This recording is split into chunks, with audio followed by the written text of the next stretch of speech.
السلام علیکم حضور. ہاں جی مریم صاحبہ. نہیں نورین. مریم ہے؟ نورین. نورین. اچھا.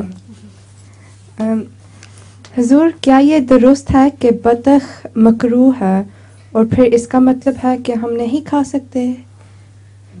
سنا ہے کہ بطخ کھانی مکروہ ہے. بالکل مکروہ نہیں ہے. تمہیں کس نے بتایا مکروہ ہے؟ وہ کچھ کالج میں غیر احمدی لڑکیاں کہہ رہی تھیں. کالج میں کچھ غیر احمدی لڑکیاں کہہ رہی تھیں. شوق سے کھاؤ.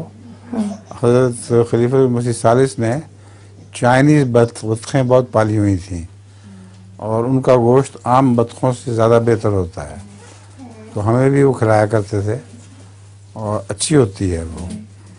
جزاک اللہ. لطیفہ. جی ہاں. ایک باپ نے اپنے بیٹے سے کہا تم یہ کیوں سمجھتے ہو کہ پولیس والے جنت میں نہیں جا سکتے؟ بیٹے نے جواب دیا اس لیے کہ وہاں کرنے کے لیے ان کے پاس کوئی کام نہیں ہوگا.